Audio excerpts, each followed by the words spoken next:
Okay, it's time for classic miracle number 14. So I hope by now you're getting the idea that a normal life of a girl from Iowa, right, who just starts believing in miracles, starts asking and believing, can be just beyond belief. And this next miracle is absolutely going to knock your socks off, like I'm guessing number 13 did as well. Okay, so here we go with the Hawaii miracle. So I was a single mom. I had just published my first book, self-published my first book, Taking Care of Me, The Habits of Happiness. And it was a huge effort that took years and years. I don't even remember how many. I think it was 4 or 5, but it was forever. And just self-publishing, it was such a relief. But I had drained my bank account. Not only the printing of the book was expensive, but the editing and the typesetting and all that stuff. So, yeah, I didn't have any money to take the kids and I on vacation. So we just went, someplace close that year. But I really needed to get away myself. I just needed a break. And so, of course, I believe in miracles. And I said, okay, I'm going to ask for Hawaii. Yeah, why not? I'm going to ask for Hawaii. And the next day I was walking in the beautiful old market of Omaha, and there was an art gallery that had all these prints out for $6 each. And I found one of a woman walking along, actually a couple walking along the beach in Hawaii. And I said, oh yeah.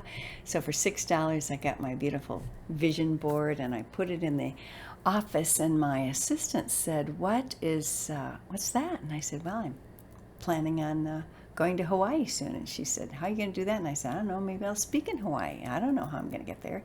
And she said, you've never spoken outside of Omaha. And I said, I know that. Don't get in my way, please. Don't get into the house. We're just going to believe, at least I am, that I'm going to Hawaii. And she goes, whatever. Obviously not a true believer in believing.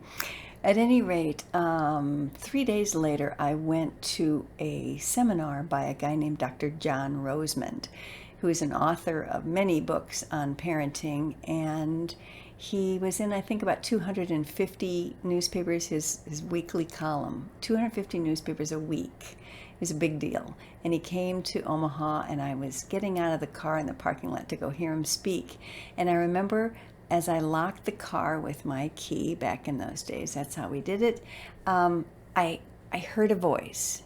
Now I could say I have a thought, but I heard a voice, because this is not a thought I ever would have thought. And I'm really good at listening to my intuition. I believe and trust my intuition. And my thought was, John Rosemond needs you, which again is a thought I would never have had. So watch Field of Dreams if you don't believe in intuition, because that is very much how intuition works, that whole movie. So I dismissed it, which is what we always do with crazy thoughts. And as I touched the doorknob of the building going in to hear him, I got the same thought. John Rosemond needs you. Same exact words. So at this point I'm going, oh, my intuition's telling me something really weird. Now I have a decision-making formula that's in all my books that works every time, which is, if I had no fear, what would I do? So there was John Rosemond behind his book table, and I walked up to him, and he had just finished signing a book, and the person walked away, and I said, Dr. Rosemond, I have a question. Could I speak with you after your talk tonight? And he said, no, I'm free right now. Nobody's here.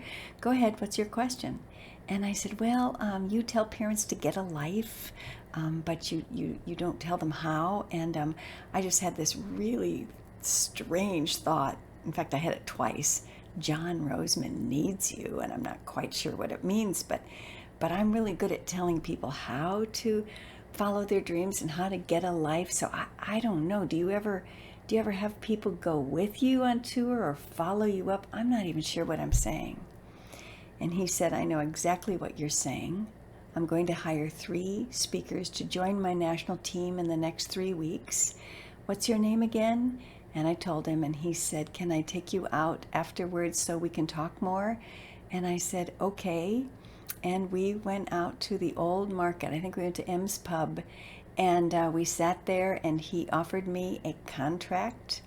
And before having ever seen me speak, I was now a member of the John Roseman team. Yes, he obviously believes in intuition as well. At any rate,